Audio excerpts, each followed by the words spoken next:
Good evening, ladies and gentlemen, and welcome to Let's Talk Automotive. This is episode 67, and in tonight's show we have the latest and breaking automotive news. We've got a very, very special guest lined up. It's Kinga, and I'll never be able to say her surname, but you probably know her better than on her bike. Yeah. Her social media tag is on her bike. Which is a website you've been following for a while. Absolutely. Or a Facebook page. Yeah. And then we've got Game Time with Kinga a little bit later, where once again I will be utterly humiliated. I don't think so. I quite enjoyed last week when I was the one not having to be... How does it feel? Oh, it's awesome. I know the addiction that you have to it. And then, of course, we have our segment on how things work. And this week, we're going to be talking about EGR valves, which is a particular problem that I'm suffering from at the moment. And then we're going to have one of our favorite segments of our show, which is Fun Time. Awesome. Ladies and gentlemen, welcome. Please remember that this is an interactive live show. So please, you can be part of the show. If you have any questions, you can pop them in. I see Miranda van Dam is already there. Lovely. Oh, she says that she's looking forward to Kinga. She's a legend. Yes, absolutely. Yeah, if you have any questions for Kinga, please, you can send them now. We'll get to them when we talk to her. Ladies and gentlemen, are you ready? I am ready. I just can't get it on my phone. This is Let's Talk Automotive.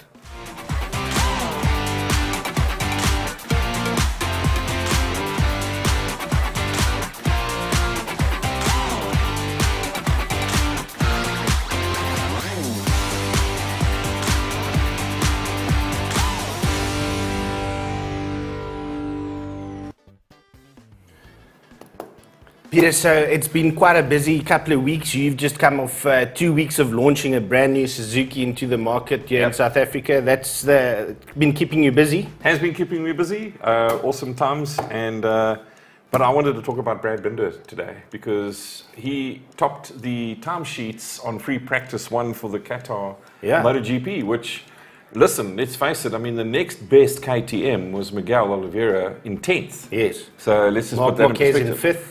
Yeah. So it's shaping up. Well, you know, can we read a lot into free practice? You can, because remember that the free practice sessions are also what determine Q1 and Q2. So there's a lot of pressure on the guys.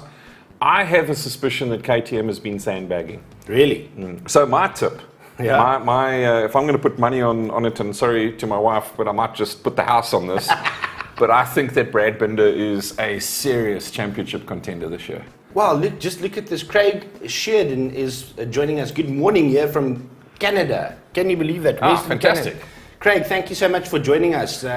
We've got some very special content coming your way. So thank you very much for joining us. Nadia, Diana Clark's watching, Leandra Prinsley's watching, Miranda's watching. Thank you very much for joining us, guys. And remember, yes, it's interactive and live. So you guys can talk to us. When we get to our guest this evening, you can talk straight to her, ask her questions, and we'll relay that. Are you looking forward to the guest? I am indeed. I mean, we've both seen her on Facebook, and you've spoken a lot about her. I visited the Facebook web page, or the Facebook page. It really looks awesome. I'm very jealous of her, by the way, with all the trips that she's done. Absolutely. All right, I think let's get into the show, and let's start with this week's news. So, Pete, in the news this week, a funny headline that caught my attention is that Sanrail is going to close our highway completely. Well, that makes for a change. How does that work? How do you close a highway completely to do maintenance? Well, I think what you do, firstly, is you just don't do enough maintenance to the point that the highway actually gets to a stage of disrepair. Where you got to close it. So where's this? I think this is on your previous page here. The guys are going to close, is it the N2 and the N3? Yeah, it's sort of KZN area, so sort of a key bottleneck area, so to speak. So Nottingham Hill is one of them. But at the end of the day, I think we are used to these closures. At least Sanrail have given us a heads up. What I find a little bit funny is the times that they give us and the dates that they give us. I think it was 9 to 10 March. 7 to 10 March. Or 7 to 9 March, I would make that 7 to 20 March. So if you're living in that area, please just avoid the roads completely, because it seems like it might be a little bit of a problem, especially if you're planning a trip down. So I really wouldn't go to Durban over that period. Amazing. Okay, another headline that caught my attention this week was, there's a lot of attention on Chery launching their new models in South Africa at the moment, and the Tiggo 8 Pro now comes with a 10-year, listen to this, 1 million kilometer warranty. 1 million kilometer warranty. That's quite hectic, eh? Well, look, if you fall for the marketing on it, sorry for you. It's 1 million kilometers. I would imagine there's 10,000 terms and conditions that are applicable to that, but it's also restricted to the original owner. So if you sell the vehicle, that 1 million kilometer warranty falls away. Say what you want. It's quite a good looking vehicle. It's quite impressive, on the pictures and whatever the case is. Hopefully we can get one of those soon to do a review on. Yep. But on paper it looks very, very impressive. Oh, no, absolutely. I think that Chery's come back with a bang. There's no doubt about it. They offer good value for money, and if they're offering these kind of warranties, I know we're mocking it, but at the end of the day, they are sticking their necks out and saying this is a good product. It's reliable. Try us, and the pricing's good. Let's face it as well. For sure. Even the Tiggo 8 is it's half the price of really vehicles in the same segment and size. So and unfortunately, only time will tell, because that's where the ultimate test for me always lies. Is can they stand the test of time? Fani, I think the reality is, and we've said this before. If you look at China and what China produces, it's either awesome or it's terrible. There doesn't seem to be a middle ground. A lot of products are produced in China, like Apple, that are of exceptional quality. So China has the ability to produce great quality vehicles. And I get the feeling that we're starting to see those quality vehicles come through to the South African market. So I think that these are brands that we really need to keep an eye on. Sure. All right, moving on to the last story of the evening. And guys, we are huge Formula One and MotoGP fans. In the news this week, Max Verstappen signed a contract to extend his time with Red Bull for another 5 years. Pete? I think it's well deserved. Max Verstappen has certainly earned his stripes. He has never really, I don't believe, ever had the best vehicle. And to win the World Championship, I don't care what the circumstances were, a 22 race season, he deserved to win it. And look at how he performs versus his teammates. He's streets ahead. So well deserved. I'm glad to see it. And I'm glad to see, again, and I love these stories where we have drivers sticking with the team long term. Yeah, absolutely. That also shows huge maturity from a driver. Okay, so I'm gonna stick my neck out tonight. I'm gonna do something probably very controversial. I'm saying that this, in my opinion, is going to be Lewis Hamilton's final season in F1. Whew, that is a big one. Why not? I think last year was quite devastating for anybody. Yeah. I think to lose a championship in those circumstances plays on your mind. Listen, what has he got left to prove? And what has he got left to earn? Well, hopefully he proves me wrong. Let's see. I think hopefully he proves me wrong, because I don't have a problem with that. I said this. If anybody wants to quote me, if I'm right, I'm going to be flipping looking pretty awesome. But if I'm wrong, who cares? We got a bit of flack over this. Yeah, we got a bit of flack, and we had a bit of fun on Facebook on the 22nd of March 2022. We posted this on our Facebook page, and we got some flack. Unashamedly biased lot, you pathetic, was one of the comments that we got. Can I confirm it for you? Yeah. We are unashamedly biased. Guess what? We support someone. Yeah. How's that for a concept? I'm sure we all support football teams and rugby teams and Formula One teams and NASCAR teams, and it just happens that That's the beauty of sport. Let's just have some fun, man. You know what, Fani? Don't be so harsh, man. I love it that somebody actually stood up for Lewis Hamilton, and you know what? If anybody can give us compelling arguments as to why we should support him, please go ahead in the comments section. So Miranda says that Binder is going to take it for sure this year. Yes, we agree. And she also agrees with me. Lewis Hamilton will not be around much longer. Listen. Okay, guys. Are you guys ready? Because this is a big moment for me personally, because I've been following this lady for years now. And to have her on the show is just an absolute privilege. Ladies and gentlemen, this is our guest of the week. And there she is, Kinga, joining us live from Cape Town. Kinga, thank you so much for joining us on Let's Talk Automotive. Thank you so much for the invite. It's a pleasure to be here with you tonight. So if there's a couple of people that I envy a lot in life, you must probably be one of the top 3 at this stage in my life. Because if I could just jump on a bike and just travel the world, that would be absolutely, just a dream come true. And luckily, we have a little bit of that with Footpeg Diaries. It's no exaggeration, Kinga, by the way. I mean, Fani will, if it's a tsunami or a storm or a hurricane, prefers being on his motorbike than in a car. Yep. It is that bad with Fani. So yeah.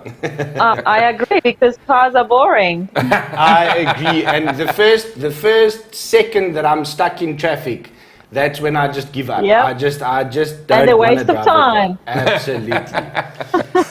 Kinga, so there's a lot of people joining us from all over the world. Thank you very much for sharing the link. And there's a lot of guys that are excited that you are here with us. I think a lot of people might not know you and know the story. So let's maybe just start with that, and let's talk about how your journey started. Where are you from? I know that you eventually ended up in Australia, and then how did the journey start from there? Right, I'm going to keep it short, right? So I'm Polish, from Australia. That's how I name myself, because in 2005 I immigrated to Australia and I lived there for 12 years. And for the last 5 years I've been homeless because I've been traveling around the world on a motorcycle. And the way it started, well, basically speaking, my life fell apart. My personal life fell apart. I had a head-on collision with a car, post-traumatic stress, injuries. My marriage fell apart. Yes, oh, wow, you got the picture. Yes. Yeah. But I thought it's the end of my life. I suffered from depression, from all of that. It was just too much at the same time in such a short period of time to handle.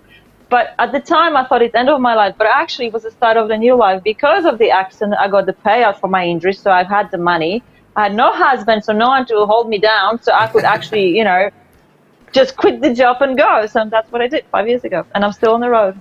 I mean, that's a wonderful story. I think that's quite a strong message, actually, because especially with what we've gone through in the last 2 years, I think there's a lot of people that have reached a desperation point, and they don't realize that sometimes, actually, it's the start of something brilliant. So Correct. that's kudos to you. Well done. Yeah. But it's easy. It's not easy to leave everything behind when things go right. If you have, family, you have good relationship, you have kids, you have good job. You don't just leave things behind and you go solo around the world. Really, there's a lot of solo riders who had similar scenarios in their life that actually now when things are bad, this is the moment. This is the moment where I can leave everything because, either I build my new life and just get into this life washing machine, so work, mortgage, pay, bills and all of that, or just you just go. And that's what I did, and that was the best decision of my life. Awesome. Amazing. Kinga, I think something that immediately comes to mind is that obviously you said that you got the payout and that's when the journey started. But is there a way that you can actually support your way of living by traveling around the world? Has this turned into a business where you actually have an income from this?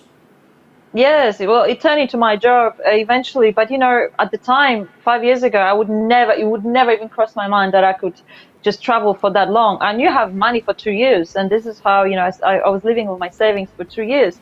But at the same time, YouTube kicked in. I started earning money on YouTube, and the approach of sponsorship changed as well. So now influencers, if you have the satisfying numbers and you fit in with your personality, the big brands will support you. It's a long way to get there. Don't get me wrong. People don't give you stuff for free just because you're nice. You have to work your ass off on the road and be very, very, regular with your content. And pretty much it's a lot of work. But we all have to work, right? So I'm a civil engineer. I worked my bum off, like in Australia, working in that, in construction industry in Australia. So it's like I've done this. I've ticked all the boxes that society, expect me to do, and I prefer living this life and doing that work on the road. Yeah. Sure. I mean, absolutely. I think two important things you've said there. The first is that it takes a lot of work. We're going through that journey as well in terms of realizing that this is not a one-hit wonder and it's not an overnight success. I mean, 5 years. Yeah. That's a substantial commitment and effort to get and I think the message there.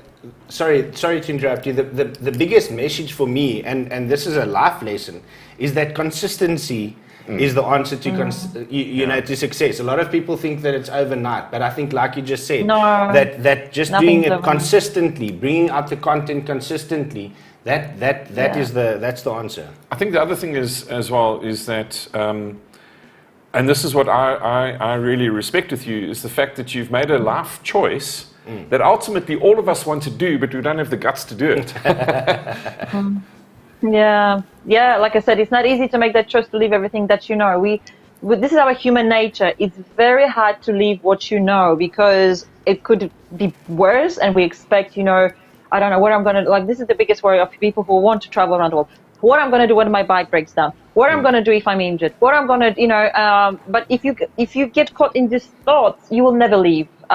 Just stop thinking about it. Just pack up and go, and you work things out. There is always solution for everything.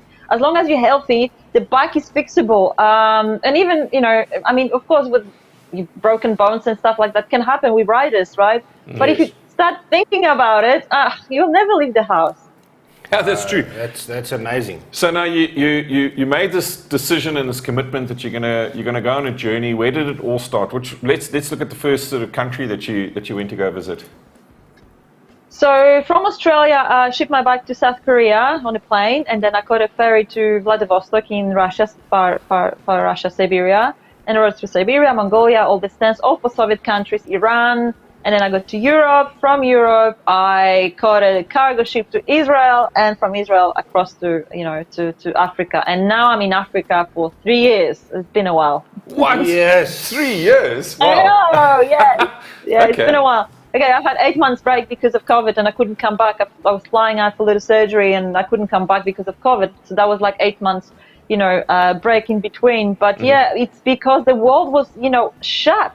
Africa, especially, here down south and all the way to Kenya, was still free to wander and cross the borders. But it was very depressing, I'm telling you. Last year was so depressing. I was like the only tourist in whole Malawi, the only tourist in Mozambique. It's like all these places before, they were booming with tourists, and now you arrive, like there's no one. So yes, people were depressed in their home during COVID, but I was also depressed being alone on the road, because for me, I'm not on the road because, I'm traveling solo because I want to be by myself all the time. Yes, I need to be a lot by myself because I've got a lot of work to do, and, I need time for myself, and I enjoy my company. But if I feel social, I will stop at the backpackers, or like, you line up meetings with other riders on the road. Like, it's such a social way of traveling when you're traveling solo. And I couldn't do that, and it really, really messed up with me. But I was just thinking, Kinga, it's okay. You still can ride your bike. The weather is good. There are people in Europe who are really suffering. Like, just don't worry about it. Just try to stay positive. But it affected all of us. It really did. Sure. Listen, the first thing that I want to say is that your energy is contagious. I just want to actually just jump out of the studio and actually get on my bike and go. But you brought up a couple of points there that I actually had written down. The first thing was traveling alone. Is that something that you need? Is that something that you are you a person that prefers to be alone?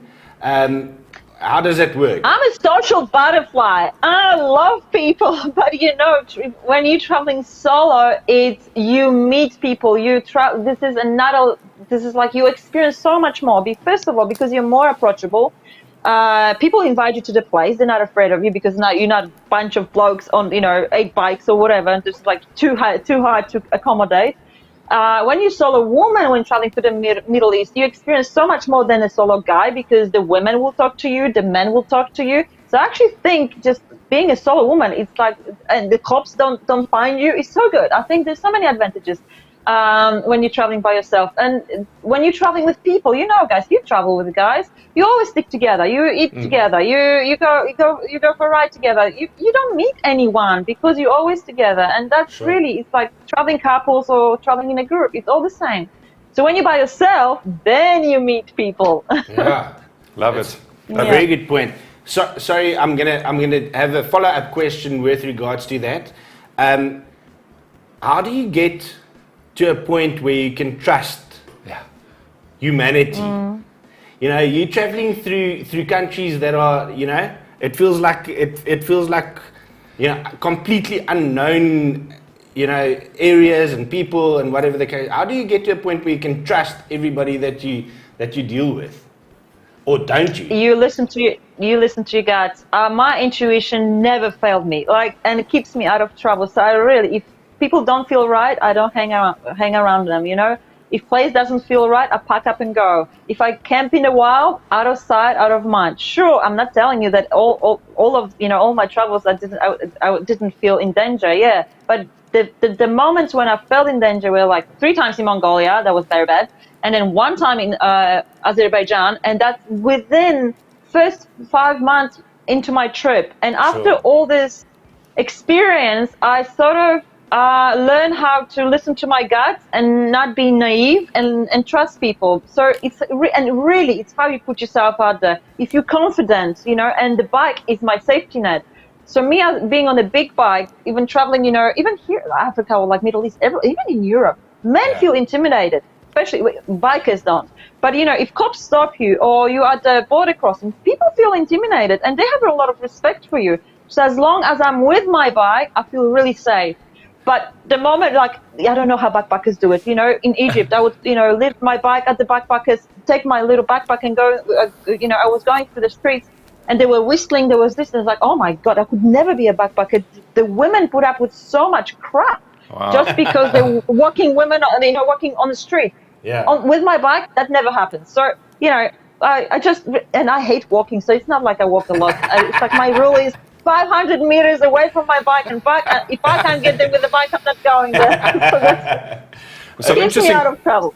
Some interesting comments. Craig Sheardown says, I find traveling on a motorcycle, you meet so many people. Exactly what you said. And then the second one is there are great people all over the world. And I think, actually, the great people all over the world happen to ride motorbikes. I would agree with that. Clearly. Yeah, of course. We've got a couple of questions here, Kinga, from our guests that are watching the show with us.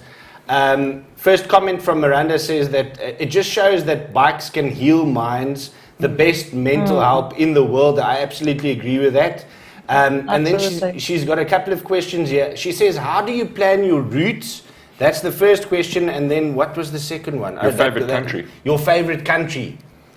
Oh, right. How I plan my route. I have no time for research because, I'm working on it. By the time you do the Facebook, Instagram, editing, blah, blah, blah, YouTube videos, you have no time for research. So the way I plan I know which country I'm going, but the moment I enter the country, I stay in a hostel or I'm just staying with the locals, where I should go, what's good here? I have no knowledge. So it's like, if maybe, sometimes maybe I come across as an ignorant because I should learn about the country that I'm coming in. But seriously, I've been to so many countries, I just don't have time for the research, right? And it works for me. Sometimes you will miss out on, oh, damn it, I've been to this country, I didn't see that because, it was But majority of the time it's good because you're finding from the locals where to go, and I prefer less touristy places. It works for me quite well. So this is how I plan. So no plan, just ask people. This is my plan. Awesome, love it. And favorite countries. Oh my God, so many. People ask me a lot about this. So maybe I'll start with a continent. So definitely the most challenging was Mongolia, but I love it to bits. But it's my abusive husband. Every time I date, it hurts me and mistreats me. But I still love it. Kyrgyzstan, Tajikistan in Central Asia. It's a must-for adventure rider because of the landscape and just people and everything else. In terms of Europe, the Balkans are my favorite because you still have the freedom and you can camp in the wild and people are amazing and they really got good energy, Slavic people, really cool. And then Africa, well, Ethiopia is one of the kind, nothing like anywhere else in Africa. In terms of off-road and just open spaces and remote places, it's definitely Namibia, my number one. I could actually live in Namibia. This is such a beautiful country. Agreed.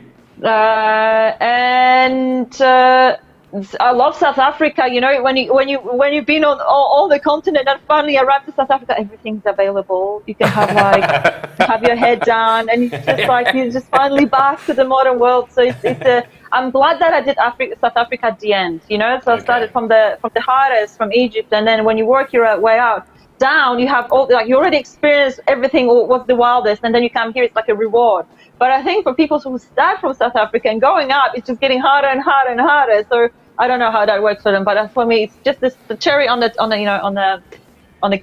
cake, yeah, or what you call it there. You know what I mean? Wow. I don't know what to say to that. That is just amazing, you know. So we've got some questions coming through here. There's a comment here from Frank. He's one of our regulars, Frank Kitzer. He says that you meet the nicest people on Hondas. Is that correct? I think you meet the nicest people on people who have 2 wheels and an engine. Yes, I agree. And then Mario says here that he's got loads of respect for you. I understand the solo traveling, 100%, still dream and working on it. Stay safe. That's from Mario. Craig says, how's my hair? Great tagline. I see that there's a lot of hair. I was preparing it for half an hour. At least you don't have helmet hair tonight. Yeah. Okay, so Kinga, where does it go from here now? You've ended your Africa journey. Where are we going now? Right, so now we're packing at Chile on Thursday. I'm putting her on a ship. She's going to go all the way to Canada. And while she's being on a ship, it's going to probably take 2 months, maybe 3, depending. There's so many delays now, so I'm shipping her now. And I'm going back to Australia. Okay. Awesome. Okay, yeah. and then when the bike eventually arrives in Canada, are you going to start doing, that sort of area? Yes, I'm starting out. I'm starting with Alaska and going all the way down to Chile. But that will take me a few years, the way I'm going. Okay, Fritz, our director, has just pointed out that we've just been so intrigued with your story that we still don't know what bike you ride. So we've got some pictures of your bike. All right. Yeah, so let's talk about this. Let's talk about, what's her name? Chile. Yes. Okay, so tell us about this bike. Because she's hot, clearly. Yes, so she's a 800 GS from 2015. Yeah, she's going well. So yes, that's her. She's been very reliable. Look, it's okay. The suspension, it had to be changed. We all know 800. On the old 800 suspension was never the with the amount of luggage. It's going to fail eventually. So this is the upgrade you have to definitely do on this bike. I think you have to any adventure bike when you're putting 80 kilos on it. And now this is my luggage. It took me years to set her up. So, the suspension, the steering damper, the exhaust, the rims, I've done the camel tank. I've done so many upgrades on her. It cost me a lot of money. Some of them are sponsors, of course. But finally, I set her up the way she's just crafted for me. So I'm not even thinking about getting another bike. And she's got only like 110,000 on, 100,000 on, right? Okay. So she's got a long life. So we got to be together for a long time.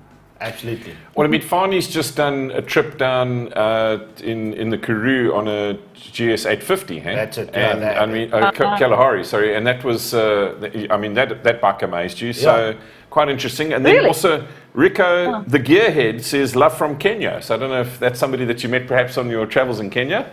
Thanks for joining us, Rico. Yeah. Yeah, Rico, the gearhead. Yeah. Cool. Right. Okay, so talking about the bike, before we we've got some pictures and we'll just pop them up and you can maybe talk about it. We've got some pictures from Namibia, from Botswana, from South Africa. But I wanted to ask you a question, and this is a practical question. You're traveling around the world solo. So what happens when we have a breakdown? So changing tires, doing puncture repairs, all of that stuff. Are you doing all of that stuff yourself? Yeah, someone asked me before I set off for the trip, like, what's your biggest worry? I said, like, changing the tire, bloody hell, because it's so hard. He goes, just let it. It's like, you're right. Then all weekend I was changing tires. In 5 years, I only had one puncture. One puncture, and that was like in first 6 months to the trip. So, but I think I know a secret for that. Okay, before I wasn't sponsored, right, in terms of tires. So now I'm with Bridgestone, and these guys have been fantastic. So, I always get fresh tires from Europe. So I would plan ahead, and in a month's time, I said, can you guys send me tires to whatever country? And they do. And I always get fresh ones. And I never wear them out completely because I'm just going from one set to another. So it's like, yeah, probably I could do another 1,000 or whatever, but I'm changing them. I have to leave everything, leave the old ones behind. So I think this is the key. I really think, I'm always traveling on very fresh new tires, and I never wear them out completely. I think so. Sorry, the reason why I'm laughing is because Fani did a trip. He just went on a pub lunch. Literally a pub lunch. It was, 300, 400 kilometer pub lunch. 350 kilometers. But he had 3 flat tires. I had 3 punctures on that one trip. So, wow. And you've gone around the whole world. Can you tell me what tires were they? It was unfortunately not the tires. It was the terrain that we were doing. So there was a lot of. Which tires were they? Can you tell me? I'll say it. It was Dunlop tires. Okay, no. Okay. So now I might be in trouble. But anyway, you got to get Bridgestone, Fani. That's the message. Kinga, we've got another question here. From Miranda, and she says you must be organized to pack for your trip. So you said that you've got the with yourself and everything on the bike, you've got the 80 kilograms that you're traveling around with. But how do you decide what to take and what not to take? Look, I think I'm the worst person to ask about packing because I've got a lot of stuff. I really do, and I should make lighter. And it's just like I've tried so many times to make it lighter, but it's like my home for 5 years. I've got a lot of camera gear. I've got the extra chargers. I've got the memory bank packs and all of that, right? And then I have spare tools, and then I have food because you never know where you're going to stop camping in a while. So you have your canned fish and all. Instant noodles, and I have one pan is just full of camping gear with the chair because I need to be comfortable, because I camp a lot. So yes, and I've got a laptop. So a lot of people who don't film, they can go lighter. If you don't carry all just this electronics. I definitely have too many cosmetics, but that's okay. I'm going to decrease it because when I'm going to be in North America, everything will be available. So, but it's okay. I can buy my purple shampoo everywhere probably. But here in Africa, I had cosmetics that would last me 3 months because I knew I can't just go to the shop and buy a nice face cream. Sure. So yeah. So yes, Amazing. I'm terrible. So don't ask me how to pack because I'm hopeless and I have way too much stuff with me, which is all very, very important. Sure. I mean, we were going to ask you what the essential stuff was. So the chair is definitely one of them. But if you had to give advice to somebody that wanted to start a similar adventure, what would be the top tips that you could give somebody? Self-standing tent is the most important. When I did a trip around Australia, and I didn't have self-standing tent, and the ground was so hard I couldn't put pegs in. And when you have to tension the tent, it collapses. So you need to pick the tent that it self-stands. You don't have to put pegs in. So this is like the most important. You have to have the tent. Wow. Sometimes even when it rains, if you have to tension it, it will collapse because the ground is just getting mushy. So like self-standing tent, it's like 100%. It's a must go. If you camp a lot, you invest money in a good mat and good sleeping bag and pillow. I mean, I have a pillow with me, but it packs only that much. But sure. Because if you're comfortable in your tent, you're gonna camp a lot. If you're not comfortable in your tent, you're not gonna camp a lot. And the way I was thinking, okay, my mattress cost me 300 euros, but 300 euros in Australia, it's 3 nights in a motel, isn't it? That's how much you will pay for paying a night in a motel. And on this mattress, I'm sleeping for years and I'm comfortable. So this is, I think it's worth to spend money on a good gear because quality costs. And I think for long distance, make sure you have, depending on the bike and what your setup is, but make sure you have enough fuel so you don't have to carry the bottles. I think that's very practical. You can get like extra safari tanks or whatever. I have a camel tank, just auxiliary, extra 7 liters. So I get the range of 500. And I think it's important to set your bike so you can go low distance with your tank. And what else I should say? Something like the most important. The suspension, of course, especially when you were loaded or if you're too wide, you don't want your suspension to fail. My rear shock failed in Tajikistan, and I was, Pamir Highway jumping like a yo-yo for 2,000 kilometers on dirt, and not pleasant at all. The engine guards are very, very important because I'm with Outback Motortech. Ski flat and engine guards, you have to, because I'm Mongolia. I was dropping my bike 3 times a day, like 3 times a day on the dot, so it's like she's been thrown out so many times that if it wasn't for the engine guards, I wouldn't be able to ride this bike anymore. Sure. And what else? Oh my God, a steering down. That's my newest, upgrade. And if you on a big bike and you don't have it, like 1200s, 1250s, you can't put it because it had the one built one. But on 800s or maybe lighter bike, you're able to do that, and that makes massive difference on sand, especially when you top heavy with your load. Without a steering damper, it's very hard to control your bike. So this is like for safety. I think it's very important. So Kinga, I probably can speak to you for another hour, but I don't want to keep you too much longer. No problem. So there's a picture of the bike fully loaded. That's a lot of luggage that you're carrying around there. And I wanted to ask you, because we've just come back from, like Peter said, the Kalahari, the Northern Cape here. We did a lot of sand riding, a lot of riding into river beds, very deep sand. The terrain that you've been on, what is the one thing that you maybe dislike, or are you very comfortable riding in loose sand? Loose sand is okay. Deep sand is not okay with my load. Okay, I get by, of course, but of course it's a big challenge, and I lose a lot of weight on roads like that. But if it's just like a surface sand or it's okay. I've got the steering damper. But if it's like really deep for a long time, it's very, very tiring. I do it, but and then you're like, well done, you. But it's not my favorite thing. On the unloaded bike, no problem. It's just that top heavy load. It kills you. Okay. It kills you. So what happened here? This I think was in Botswana still. Was this? Yes, this is actually Botswana. This is a catch up with my beautiful friend Asil. She's on the Africa Twain. Yeah. She's now in Namibia. Lots of sand there. Okay, so we're gonna wrap this. We're gonna wrap this up. My wife is actually, we said at the beginning of the show, our wives and family and friends are probably the only ones watching. So my wife's got a question for you. She said, did you grow up around bikes, and when did you start to ride? Yes, I was always interested in motorcycles, and I started riding at the age of 16. Yeah, so bikes are my identity. So this is who I am. I can't live without motorcycles. Okay, awesome. Since I remember, Kinga, that was probably one of my highlights when we've been doing Let's Talk Automotive. I'm, just completely starstruck. Thank you so much for being on our show. Thank you so much. Thank you so much for the invite. But before you go, don't drop this. We're gonna have 5 minutes of fun. Are you okay with that?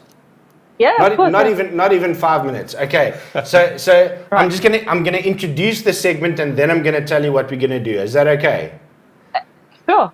Okay, ladies and gentlemen, this is game time.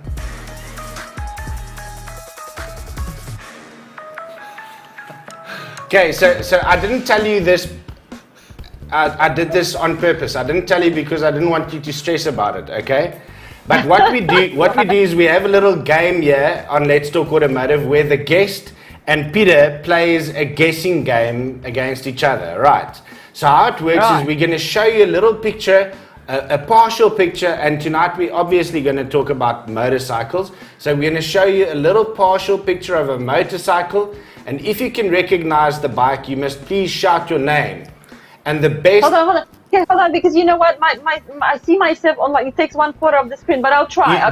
Just drag your photo to the one corner. You can drag the photo to the one corner. Yeah, but it still take like a quarter of it. Oh, is it? Anyway, okay, let's go. Yeah, let's go with it. I'm just gonna move it around. Yeah, don't stress too much. No.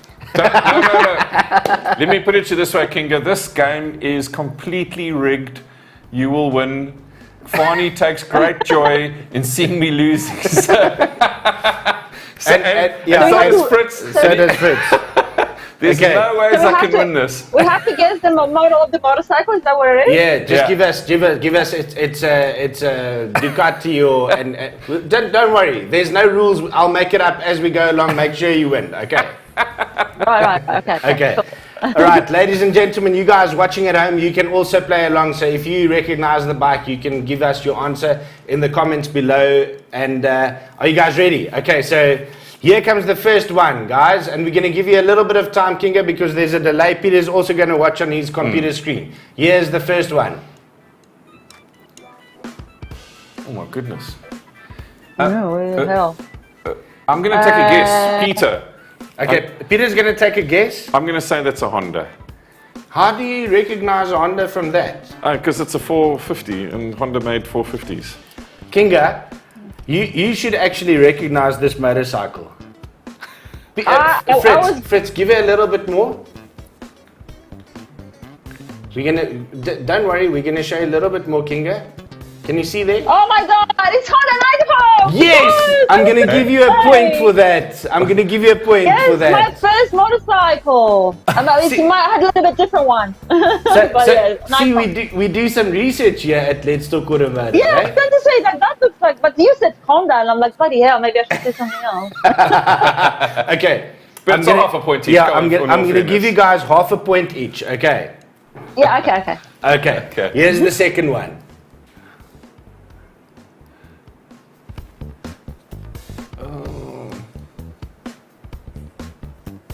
Kinga, if you can hear me, this is a Yamaha FZ6. Oh, yeah, of course, it's a Yamaha FZ6. Yes, Kinga, absolutely correct. You get the point. Absolutely correct. Sure. That was my first motorcycle in Australia, yeah. But I had a naked bike, that's why I was like, yeah. You weren't quite sure. All right, so the guy's playing along. Marius Lange is playing along. He said that was a Yamaha. Frank is playing along. He said Goldwing, definitely not. Miranda said that was a BMW. Oh, this is difficult tonight. But Kinga is leading. Oh, yeah. One and a half. Thank you. 1.5 to a half a point at this point, and here comes number 3. Right. 800 GS, of course. Oh, that is too easy. That was too easy. That is absolutely correct. You know what? I know this is your bike, Kinga, but one of the shows, Fani showed the dashboard of my motorbike that I ride. I ride a super bike. And he showed the dashboard. I still didn't recognize it, so I got no hope. Really? Oh my God. The guys at home playing along, Nadi says that was quite easy. Everybody got GS correct. Yeah. Okay, so here comes number 4. Africa Twin. Absolute Kinga, I'm so proud of you. I'm so proud of you. Thank you. This Honda started my adventure bike riding career. This I fell in love with that bike, and ever since then it was over with me. All right, so yes, did you have Frank, that particular model? I actually did a rebuild on one of those. I actually worked for Honda, and we did a rebuild of that, and we did the Rothman's Dakar scheme on that bike. And shortly after that, I purchased my own Africa Twin, the 750, the XRV 750. So that's how I started. Yeah. All right. Okay, yeah, so bike. This is going according to plan. 3.5 points to half a point. So here comes I feel bad. Don't feel bad. Don't feel bad. Here's number 5. Peter. Peter. KTM. Ooh, yeah. What is that? It's a KTM 1290. A 1290. Yes, Peter. How did you know that? Because my buddy is the marketing manager of KTM in Austria, so I'm a huge KTM fan. Yo, okay. So now, well done. 1.5 to 3.5. Everything's going according to plan. Now I'm going to be honest with you guys. The last 2 is pretty difficult, so I'm going to be impressed if anybody gets this right. But here's number 6. Ducati. Yes. Well done. That's a Ducati Multistrada V4. Absolutely correct. Who would have thought, hey? Just look at that. What impressive. A beat, eh? What a okay, beat. so you guys are... this last one even got me. So let's see if you guys. Are we putting 10 points on the table? So I'll be honest this time. It's 4.5 to 1.5 at this point. So let's make this 2.5 points. Okay. How does that sound? Okay. Okay. This one will count 2.5 points. This is number 7.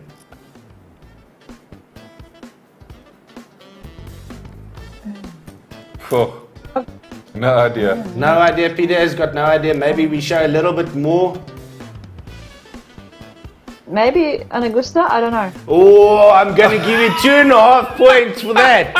How's that? How did you know that? It's not just a pretty face. Yo, I'm super impressed. Kinga, that was amazing. Yeah. That I didn't even know that. Okay, so Peter, it's completely it's 3, 4, 5, 6. You know, I need 7 to 1.5. I need to go for counselling after each of these shows. I tell you, the humiliation.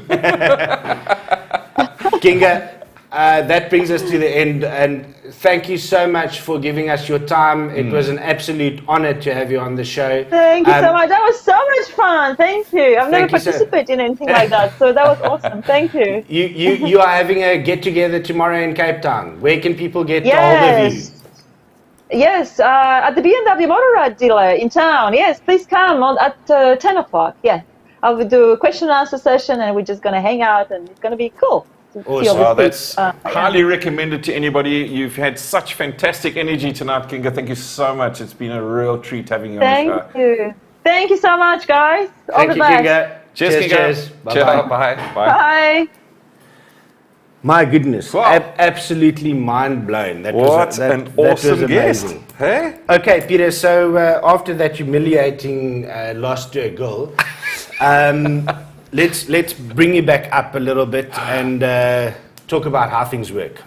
What's how things work about this weekend? So we're going to look at EGR valves, which is something that people talk about but don't really know about, and a few things that you might be suffering from in terms of symptoms on your car might well be explained by a faulty EGR valve. Okay. Ladies and gentlemen, this is how things work, and this is proudly brought to you by Suzuki Auto South Africa.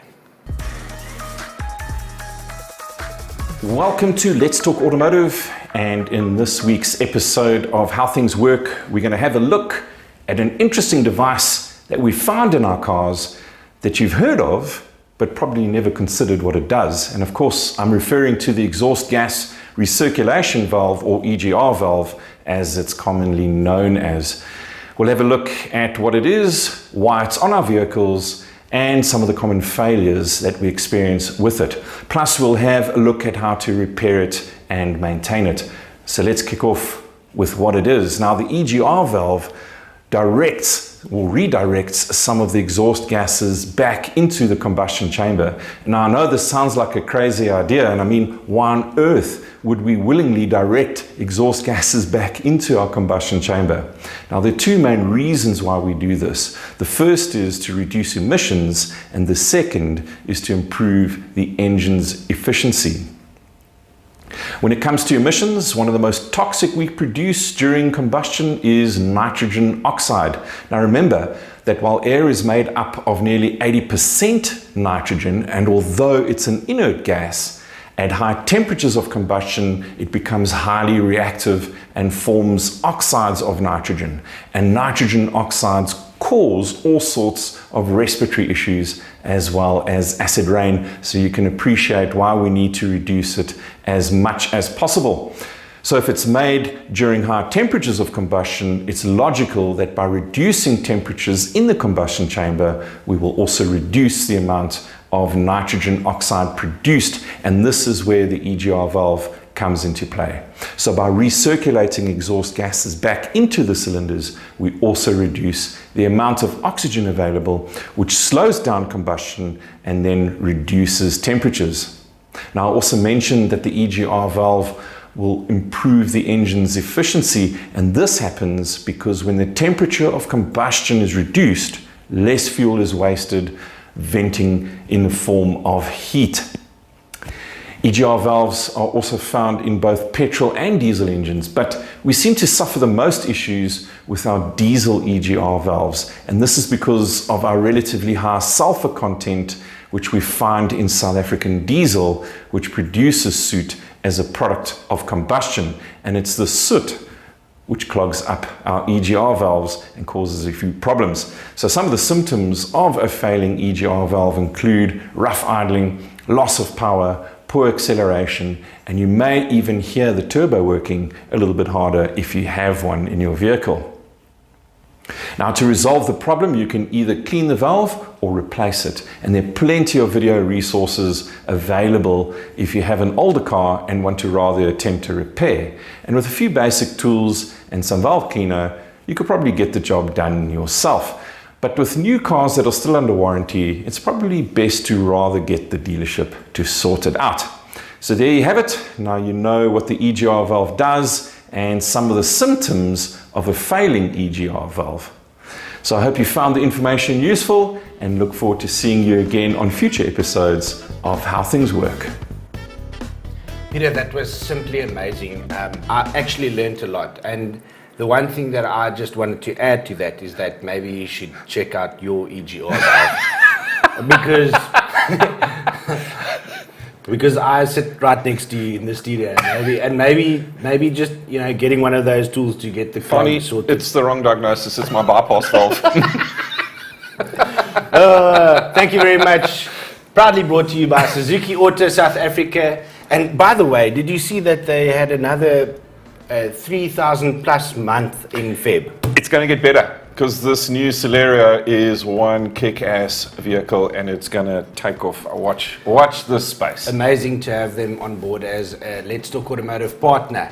Okay, so it's the end of the show. Let's wind it down and have some fun. Some funny stuff that we saw online this week. This is fun time.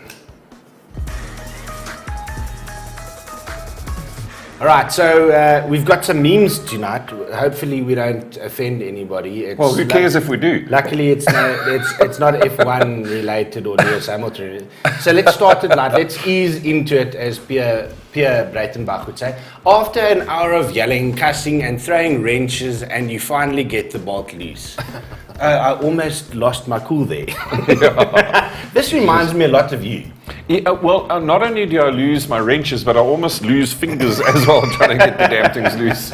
I think Marius Lange would also appreciate that. Okay, so the second one coming up tonight, let's have a look at this. How you describe your crash and what actually happened. Especially the cyclists, they're very dramatic. Very dramatic. But very funny nonetheless. And the last one for this evening, let's see who we're gonna offend tonight. Oh, the BMW guys.